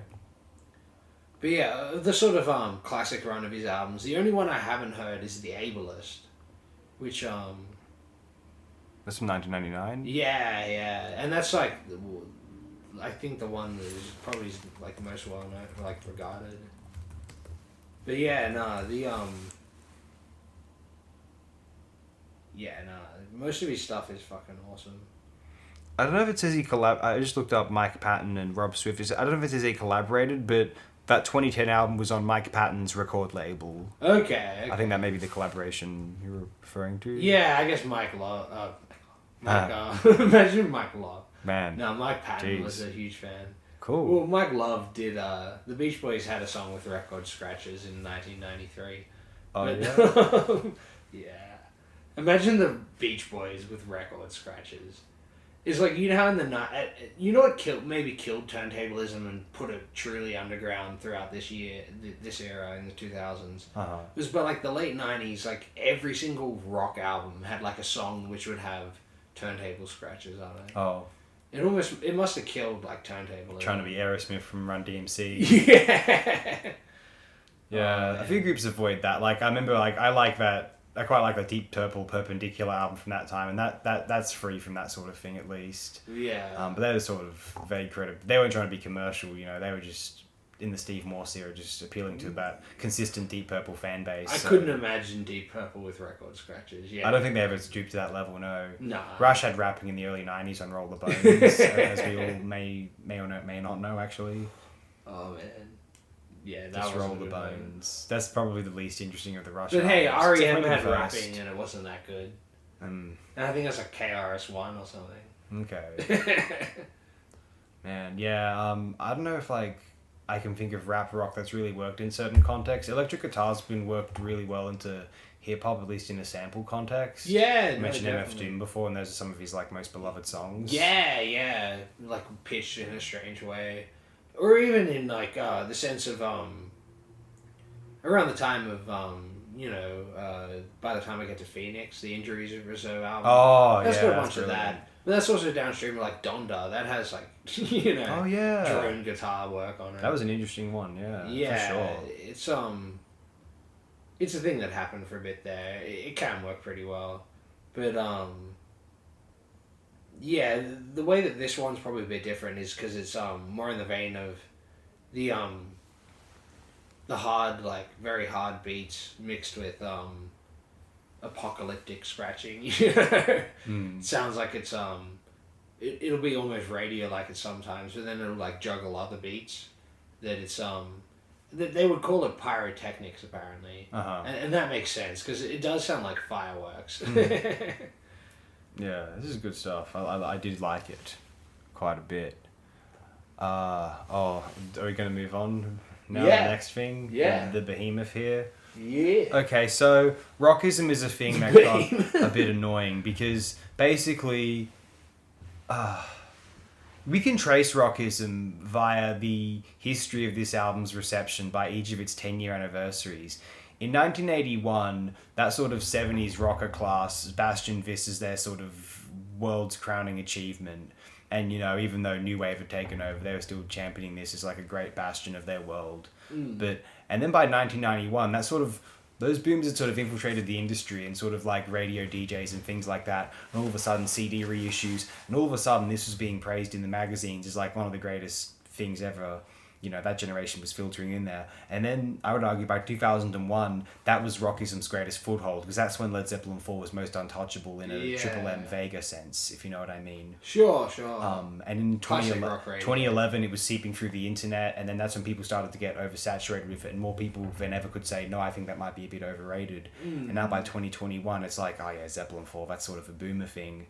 And, you know, I listened to it right after experiencing my 2020s albums recently. And, you know, you listen to a production like this, and the productions of this time are very quaint by comparison to now. But this was a very complicated, fairly hi-fi production for 1971, actually. Yeah. And so the small layers here are very rich. And so that's what's interesting about the very hi-fi older productions is what they could, and that's why the Beatles records are still so popular. They could focus on like small little things of what they could. They define the fuck out of them. They're so rich. And that's why those records remain appealing, whereas like other just standard old records don't hold up to people. Sure. Whereas like the really hi-fi stuff can hold up because they were just going all out with what they could. And then technology moved on, whereas like people didn't have to go all out with those parameters anymore. Well, yeah. But the ones that did hold up. The Beatles had Martin, and I guess Zeppelin had Page, who was like a tech head. Yeah. And Page was interesting in that he got a different engineer for each album, and the engineer's always like fairly experienced guys. Yeah, okay, yeah, it makes sense. And partly because he wanted to be known as this great producer, and so he's like, it's not secretly the engineer, I'm getting a different engineer each time. Right. Which, make of that what you will. That could not, maybe you could argue it doesn't work in his favour, but whatever. But no, it's Zeppelin are very heavy on production. What's interesting about Zeppelin is distinct from the sort of punk rock world. Why the punks didn't like Zeppelin is, and maybe there's a few like proto-punky songs like Communication Breakdown, some tracks on Zeppelin 2, Immigrant Song, Black Dog on this. But the thing with Zeppelin is, at the end of the day, and Eric Davis pointed this out, and there's a reason Chris Gow, I think, called them art rock, is they're more about appreciating tracks in a sort of almost a stereo sense. In the sort of 60s, like, post, jam session sort of, trip out sense. We experienced this world, they composed tracks like In the Light and Kashmir for a reason, Oh, they were the new Yardbirds. Sure, yeah. Which is why punk sort of revolted against this sort of thing in a way. I thought it was pretentious and sort of empire-ish. And, they're named after, like, the testament of, like, the late Empire era. Yeah, the Zeps. And they wanted to embody that in a way. And Aleister Crowley and other things of that sort of aristocratic ilk. Yeah. But what's interesting about Zeppelin on here is I think I figured out why it's called Untitled, because they wanted it to be the experience if you just chucked this is just some random Led Zeppelin album that someone's put together. It doesn't have a name, it's just a Led Zeppelin album. Like a mixtape. It's the perfect middle, it's perfect synthesis, perfect mid-section of what like the Zeppelin ethos is. And apparently people say that about Physical Graffiti later, but Physical Graffiti didn't exist yet, and they've just kind of almost thought of this as their final, like, whatever statement after Free had a response. But so the legend, so-called legend goes. And so this is sort of like, this is Zeppelin, take it or leave it. And all the elements that people like about them are here, like the sort of cliche hard rocker of Black Dog, and then even more so of rock and roll, the Tolkien-esque ballad imagery of Battle of Evermore, Stairway to Heaven being what it is, sort of like this righteous guitar ballad at the end, It's definitely the album that captures all their different, like, styles. Yeah, blues, metal, acoustic romanticization of America, tribal four sticks, sort of rural English imagery, Misty Mountain Hop, sort of, druggy, hippie, party world, which is Tolkien imagery there again. And it's like these guys had this experience of American rock and roll when they came from a sort of Beatrix Potter or wannabe Beatrix Potter-esque England, and they have this reverence for the rock and roll world in this sort of Arthurian sense. And so that's why I said before that, like, Zeppelin 4 is one of those records it feels like, and the Kinks felt like this too in their own way, as did the Swell Maps and the Fall later, like rock and roll is invented in England. This is very, obviously they reference California and Chicago a lot. But I remember Eric Davis had this interesting idea of this album being a concept about someone named Percy who, goes through ups and downs. Obviously there's a stairway involved. And then by the time he's going to California, he finds nothing there. And so he goes to the roots of rock and roll in Chicago, and the levee's breaking. And that final crunch of when the levee breaks is when the woods, all the brass is finally, it's given way to the streams of water there, and the torrential floods and the rain. And speaking of Eric Davis having fascinating interpretations of sonic touches, you may or may not have realised or known that those licks at the start of Black Dog may have been intended to resemble a dog's panting. Yeah. Audibly. And that's one of the great touches of Davis's text. Yeah. And it's subtle. I guess the reason I picked this is because they wanted to sort of like, counteract with like rockism's great sort of tone. It's interesting how the Boomers wanted to tear it all up and sort of create a new canon, but they ended up being sort of this old guard, not letting anything else into their little private walled off world. But I think we can still appreciate this for what it was in its time, and there's no stopping that. But it's also one of those things where you keep rolling. You understand where the music that moved on from it and why it did, and also I start thinking about like why Zeppelin were so revered by that generation to this day. The kind of dad rock kids who get into. I think partly the dad rock kids get into the groups their bands like because they're a bit more coddled or whatever, and so they just get into the 20 bands their dads like. They don't get into bands that weren't like hit makers or whatever. But the thing is, Zeppelin were kind of in a way, the classier of those 70s rock bands. Not as classy as like Blue Oyster Cult in a way. But the thing is, Blue Oyster Cult weren't exactly hit makers, at least not here in Australia, outside of... I don't even know if Don't Fear the Reaper had much presence here. But... And they weren't classy as... They're classy in the sense that, like, the B-52s make kitsch classy. Mm-hmm. Like, that's the Blue Oyster Cult. They're like Yeah. Ironic New York Americans. Yeah. And they're rock critics, I believe. That's their genius, yeah. I'm a big fan of them, yeah. Ooh, yeah. But I think, like, compared to the things like, I don't know, what else are these people like? AC/DC, Guns N' Roses, some of Deep Purple.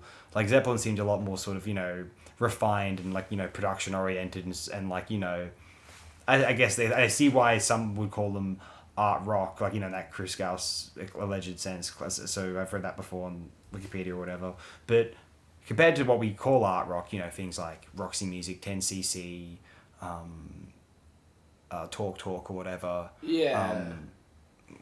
Zeppelin doesn't sound like hard rock, art rock. It's just. But I kind of understand the distinction to an extent, I guess. They're a gateway to art rock for like kids from that time, especially in England, who were like between the like being early, like young kids listening to the Beatles and stuff. Yeah. And then like getting into like bluesy stuff. And then between blues and glam and art rock, there was Led Zeppelin. Mm-hmm. Led Zeppelin and T-Rex. Yeah. In like 1971 too, they would have been like the two biggest bands in England. Cool. Yeah. Yeah. Yeah. So there's something about like I do get why this was as acclaimed as it was, and like I like the sort of more fantastical elements of Zeppelin so much that Houses of the Holy is actually my favorite. We discussed Fat and Zeppelin more thoroughly in a previous Mandala, but this would be my second choice. Just because it's the most Houses of the Holy, other than Houses of the Holy in a way. I'm not particularly a Zeppelin fan, but I would also do that too. Houses of the Holy, their best, and then this one, the second best. Because they're the most artful of their albums, definitely. Yeah, I think so, yeah. Like taking all their influences and all the tropes and like transcending it. The often accused thing of Led Zeppelin is that they ripped off blues and shit like that. Mm-hmm. But if you want to point to a case of them not doing that, it's those two albums, this one and Houses of the Holy. Yeah. Even though the infamous, Stairway, Taurus by Spirit,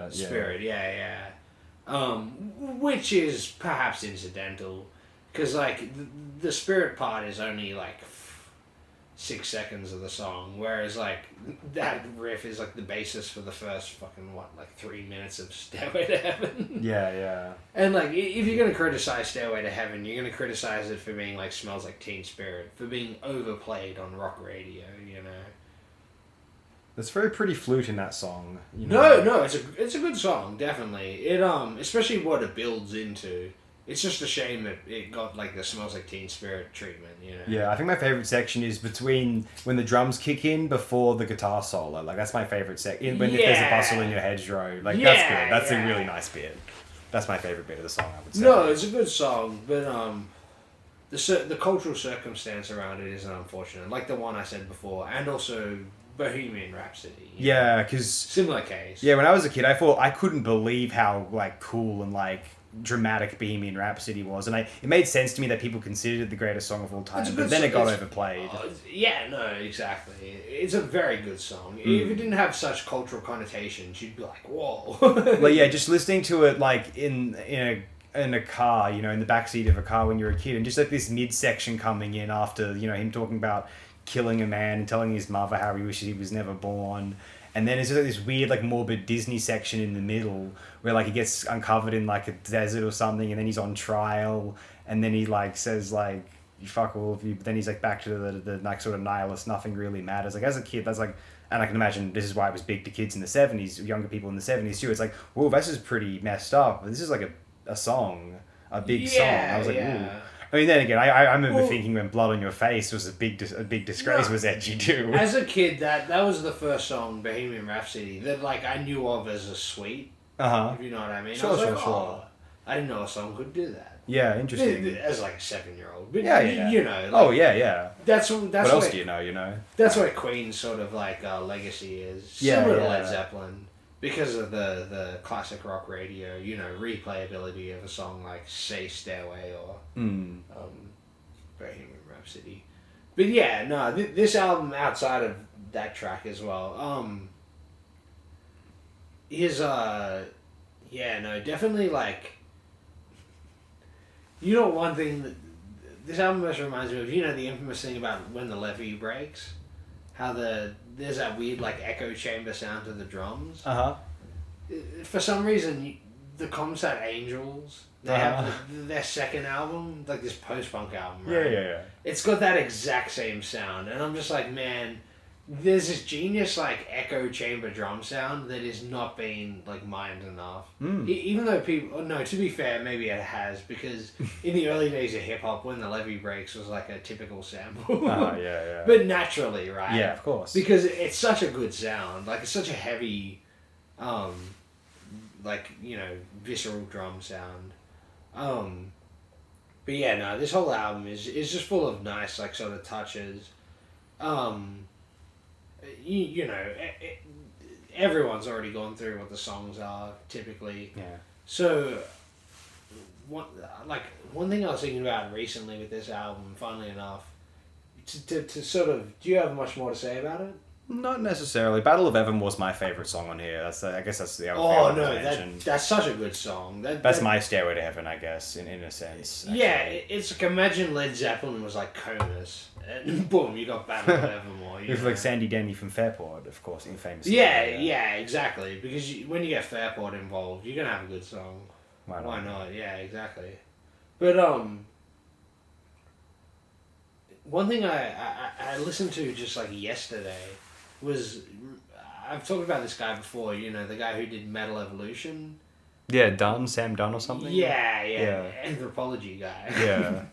He released a few weeks ago on YouTube his full interview with Steve Albini for the grunge episode of that. And I watched it. And one funny thing about that was Steve Albini's talking about like the distinctions between, in the 1980s, that sort of the heavy metal world and the alternative underground punk scene, you know. Yeah. And the way he sort of described the dichotomy of what he was like describing, where the heavy metal scene, especially centered around say like LA, you know, is this sort of like very like, it's sort of completely centered around entertainment, right? Yeah. It's showbiz, is what he said. Yeah. And what he was trying to do, and his whole scene, and you know, like Naked Ray Gun and all those bands I mentioned or whatever, you know, Steve Albini's tied into that whole of course, world. yeah. Dinosaur Jr., everything like that. Yeah. And they considered it like cultural, right? Where it's like this sort of cultural thing. And so this album sort of, I was thinking about it because I guess I picked my next album, Coil. Yeah. I was thinking about Led Zeppelin 4 tied into that. And Led Zeppelin 4, like, you know how it delves into that mystical world of, like you mentioned earlier, Aleister Crowley. Yeah. And it has that infamous symbol thing where all the band people have symbols. Yeah, a little sigil, yeah. And they thought by, like, you know, electronically transmitting the albums with the sigils and shit like that, they were relaying some sort of message. Yes. It almost, like, that's almost like Burroughs-esque, let's say. Yeah. But to me, Led Zeppelin in that way always, they feel like Aleister Crowley, where it's tied into that heavy metal sense of, like, showbiz. Yeah. And infamously, like, Jimmy Page wanted to be, like, famous. Yeah. And the band kicked, like, another band off stage so they could play at Sundown to create a mythology. That's in the prologue of Eric Davis's Zeppelin 4 text. Yeah. And you get the feeling the band was The Flock, who have the great album Dinosaur Swamps. Yeah, The Flock. Okay, yeah, there you go. A great band who probably just wanted to contribute culturally, let's say. Yeah. And so with Led Zeppelin, you get the feeling that because, like, Jimmy Page wanted to be, like, a rock star, or that he wanted his band to be the biggest band in the world, which they achieved through these means. Yes. It feels like showbiz in the similar sense to where Aleister Crowley, in the world of mysticism and, like, you know, divination, or like creating circumstances and shaping your world around you through art and magic or whatever. Aleister Crowley almost feels like it's a bit showbiz. And like, you know, snake oil or whatever. Yeah. Whereas something like, say, Coil, I evoked like William Burroughs before. It feels more like, say, William Burroughs to Led Zeppelin's like Aleister Crowley. Yeah. Which is almost in a weird way the distinction between punk and metal. Like, when we were talking in an earlier episode about that weird distinction, it reminded me of what Steve Albini said. Yeah. Where it's the world between show business, like, you know, making a song about Passchendaele by Iron Maiden, right? Sure. Between, and, I don't know, Naked Ray Gun making a song about an ICBM, right? Yeah. Well, Zeppelin's apparently some motto Eric Davis invokes a lot from the management of Peter Grant, that brutish sort of strongman looking manager. Apparently got them great deals by just standing in front of people. Peter, apparently there's a motto: magic by any means possible. Any means possible, as opposed to the more like sort of authentic sort of like, you know, one where there's no dirt on your conscience. And Zeppelin had a lot of dirt on their conscience and a lot of sort of alleged curses. Yeah, that's interesting. Yeah, like they bought Crowley's house and also, you know, their treatment of groupies or whatever. Yeah, a lot of infamous sort of notoriety around the group now. And then, they were considered satanic and, well, you know, they lived like Satanists are alleged to live, to be fair.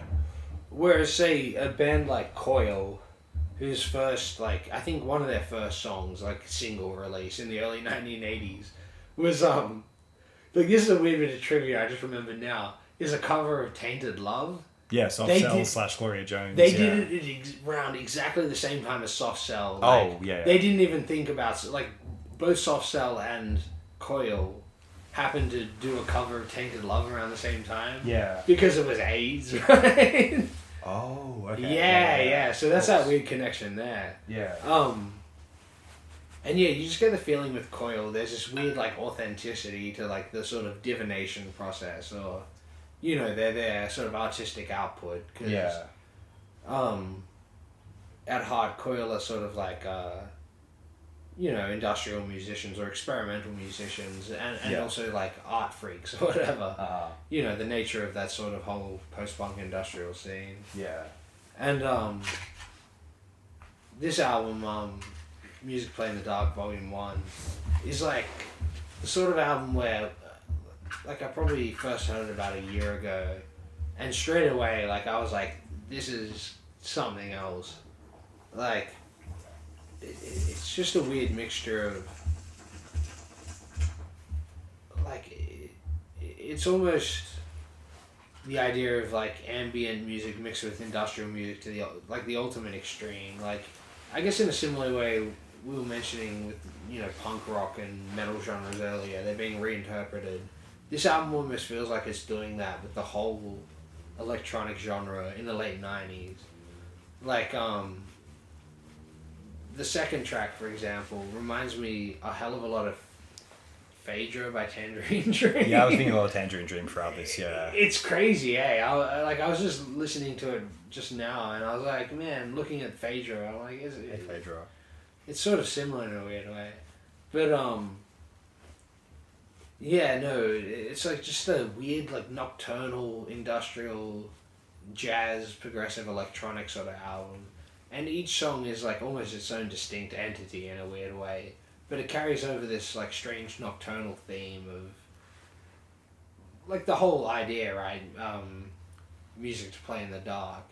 And it's, like, apparently they were channeling, like, moon music at the time or something. In a similar vein to what I was mentioning earlier with, like, perspectives on music and, like, sort of, like, gender perspective or whatever. Oh, yeah. These guys apparently thought, like, for most of their creative output, they were making, like, sun music or, like, solar music, which was, like, hyper masculine. Like, apparently they were making music for, like, Derek Jarman. Yeah. And they were also they had they made the soundtrack to Hellraiser. Mm-hmm. The production company denied it. Yeah. So imagine if this group made the music to Hellraiser. That might have been a bit distracting, but I'd like to have it around. Yeah, I'm sure it is. I'm sure it's available somewhere. It's a weird world to think of, eh? But yeah, anyway, so by this album, I guess for some strange, like, maybe drug-induced reason, they wanted to channel, like, music of the moon. And so you get this, like, peculiar, like, nocturnal soundscapes that just sort of take in every facet of, like, so much of this album is like this weird, like, dark jazz, and then you'll have, like, hyper compressed, like, you know, 90s, like, drum sounds that somehow make, like, a tap dancing sort of, like, you know, old timey show tune sort of thing, and then it's mixed in with, like, dense synthesizer, like, spoken word sort of, like, vignettes, and it's just it's one of the most experiential sort of albums I could think of, to be honest. Right. Like the name is sort of evokes. It's just there's almost like too like I can't really sort of like capture the entire experience of the album. It's just something you just sort of got to listen to understand what it's about. Really, it's yeah, like like more than any other album, almost in my mind, it's an experience more so than music contained in an album. Yeah, what do you reckon? It's very much an interesting project. I haven't explored much of Coil, I don't think at all. It seems like their most celebrated release is this thing, the last from 2000. Oh, the Ape of Naples. Yeah, that's the first album I heard of theirs. That album's great. It's more like pastoral than like analog synth sort of like soundscapes and landscapes. It's beautiful. Yeah, and there's a lot of praise aimed toward Horse Rotovator from 1986. Yeah. Of course, in the context of 80s UK industrial. That's one of the first industrial dance albums. That sort of set the standard for everything, really. Like, 9 Inch Nails wouldn't exist without that, or like, you know, one of those German groups. Cool. Like DAF or Front 242. Yeah. Time Machines from 98 is well liked as well, it seems. You know what I've always liked? I remember I said to you the other day, like, you know, I really like 80s industrial, especially the EBM sort of dancey stuff a lot. Yeah, I find myself disappointed by that 90s stuff, generally. And I think it's a production thing, digital production. I don't know if something goes awry in my mind that I don't find it sonically captivating or listenable. But what I liked about the 80s sort of DAF, industrial, dense electronic world is the electronic equivalent to that heavy metal music, which can get repetitive and sort of, you know, same sort of guitar tones again and again, or at least a certain spectrum of them, if nothing else, even if there is variety within that in some people's ears, that's fine. But there's such a infinitely more varied variety, a wider variety of sonic ideas within the electronic dimension, which I think are more industrial equivalent to metal, which I think it kind of was at one point in the 80s. Maybe it fused too much of metal in the 90s, and that's my problem, actually. I don't know, really. Well, yeah, like, the sort of industrial stuff you're talking about as well, it's more vocal driven. So the people who like it, more like it for the, you know, the pop sensibilities and the vocals, more so than the music itself. Yeah. Maybe the abrasiveness of the industrial aesthetic suits that, so, you know. I guess the name electronic body music, that encapsulates exactly what I want from it. Yeah. EBM is definitely a great sort of extension of punk rock. Yeah. And, man, yeah, like, this album, when I first heard about a year ago, and I was, like, starting to make stuff, and I was like, if within, like, 5 years I could make something half as good as this, I'd be, like, impressed. Yeah, well, these guys are very experienced doing man, it's something to aim at. It's an idea that, like, obviously. This sort of dark jazz, like, nocturnal, electronic thing is definitely a space that, feels like it has more room to breathe. Like, this almost feels like something like in a silent way to me. Yeah. You know? It, it's like a musical idea that could only be accomplished by modern technology, but hasn't been fully realized, you know? Yeah. Of course, aping on traditions from the, you know, mechanical era, but, can be transcended. And yeah, these guys, like I was saying, with like Led Zeppelin having these mystical components, right? To me, it feels like a group like this like has it fully realized in the most like not only ethereal or like, you know, like, you know, fourth dimensional sense. It's in the most material way. It literally, you listen to something like this, and it has to evoke it out of you in a way. Yeah. Like, to the point where, like, most people who listen to music will just be put off by it straight away. Yeah. But, one of the funniest things I read way back when was one of the RIM reviews of this album was some guy, like, it's one of the better examples of a music review I can think of, where it's someone, like, talking about what they think an album experiences like an album has on them, you know. Uh-huh. And they said they were working on like a ferry on a harbour. Ooh. And they listened to it at night because of the name. Yeah. Like they'd never heard of Coil or anything. Mm. And this album at some point, like as they're on the ferry, for the first time in their life, actually freaked them out since they were a kid. You know how shadows and the dark and stuff like that creep out kids, you know, you don't know what's lurking out there. Mm. And somehow this album evoked that for an adult on a ferry, like in the middle of the morning or whatever, you know, early morning. Mm. And I'm just like, yeah, that's exactly what an album like this does. Like it materially, like, sort of protrudes itself into someone's personal experience. And it's so strange, like in the most Burroughsian or like, you know, Operation Mindfuck sense can do that. It's like very few art in my mind can really actually do that. At least for me. Mm. I'm sure for other people, at least that guy on the ferry, but you know, like, where a piece of like, you know, creativity actually means something outside of, say, show business. Like I think Coil around this time were just like selling these albums to people on the on their forum or whatever in the late 90s. Yeah, like they just built up a fan base that, like, I guess similar to like those prog bands like Marillion. Sure. Yeah. We're just like, you know, funding the band. Yeah. It's almost like a Patreon from the 90s. It's like rudimentary. Yeah. And so it's another example, like an art piece like this, like, you know, being the literal vanguard, you know, setting the way for all the later digital creativity, you know. Yeah, it's a weirdly good album. I still haven't listened to Volume 2 because this album is just like enough for me so far, but I gotta get to Volume 2. More on Marillion next week, maybe. My childhood! Yeah, I think I said that last week, but that was more about. I think I might have said in the near future, not last week. There's no such band. I've never heard. What are you talking about? What's Marillion? That's people who've never heard that, who have that experience, are in for an interesting future once they're exposed to that music. Stay tuned, everybody. Next week we'll have Pete Pardow in talking about Marillion. Yeah, I think it's an album that he might not like so much. That's the thing. It'll be a good episode. Oh yeah, that's a guarantee. But the thing I wanted to, what's interesting about, you mentioned that someone getting terrified in a nighttime setting outdoors via this music.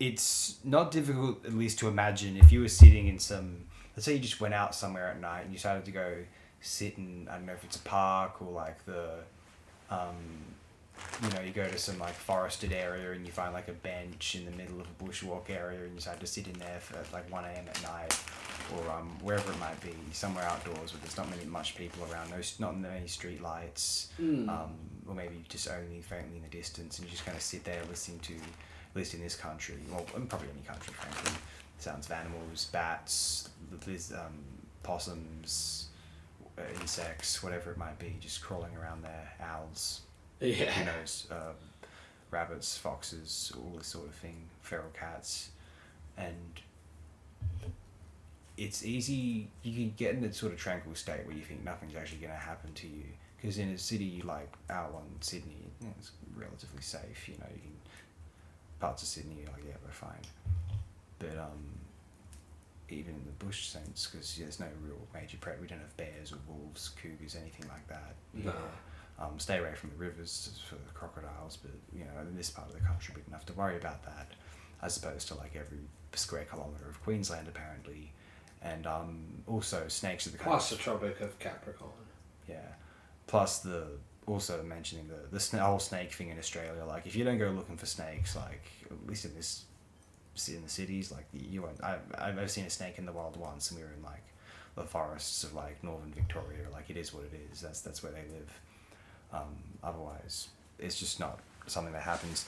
Anyway, it's very easy to get yourself scared at night if you're reading. However, if you pull up some have internet connection or have a book with a torch and you read about, you know, some scary things, you read about serial killers, or you read about ghost sightings, or you read about, you know, alien abductions, or some sort of monster in the night, predators, whatever it might be. it's very easy to get scared after that, like just be totally psychologically in a different place from where you were before, even though you were logically sort of not frightened before.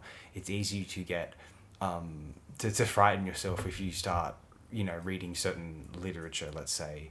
And so it would be interesting and kind of brilliant if music could evoke that effect. And I can imagine a band like Sun O having that effect. Yeah. And as long as that music can be pretty loud, so try not to try to be very away from people so you don't wake anything up. And you'll definitely maybe get the attention of animals around you.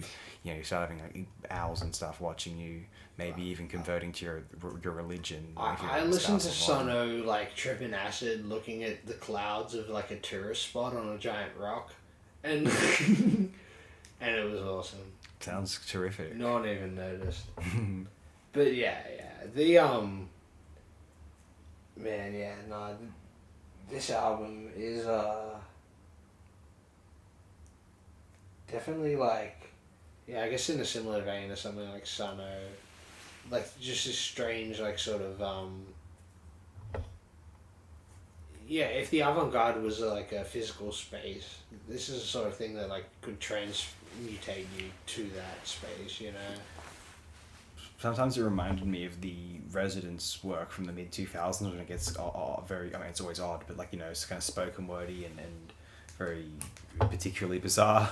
And also, I was considering how sometimes this album is even creepier than the very intensive sort of chaotic psychic TV, although this music can be more sparse, even though it can have more of an effect, interestingly enough. Yeah. Like, yeah. Earlier, in conversation with you, I compared, you know, the Nursery of, you know, that 1983 psychic TV album. Yeah. It's the equivalent of watching something like Begotten, an incredibly visceral, unforgettable experience, something which most people, if you're watching it at night, would say, turn it the fuck off, this is not cool. Yeah. Especially if you were in a certain psychedelic altered state. It's pretty creepy, yeah. But this Coil album reminds you at times of, it's like, it's where the experience of art it becomes evocative of the experience of, say, being in a hospital, visiting a doctor, having to await some ominous news. And it's like, this isn't art anymore, this is just real terrifying feelings, which are evoked by some very bold lyrics in the middle part of this album, which I don't want to say because you can experience it for yourself. The song Broccoli is that's like, the one, yeah. That's the that song Broccoli. That's the one it's called. It's the song of the 20th century. It's like the most amazing song ever written. It is genius. Like, eat your broccoli. I could never think, because even if I thought of that, I'd be like, no, that's going too far. No, like, people would shame me for doing that. It's so good. No, it's genius. Like, no, I'm not saying it's not a good idea. It's just one of those things where I wouldn't have the audacity. Put it like that. Yeah. To actually get work on that after having an idea like that.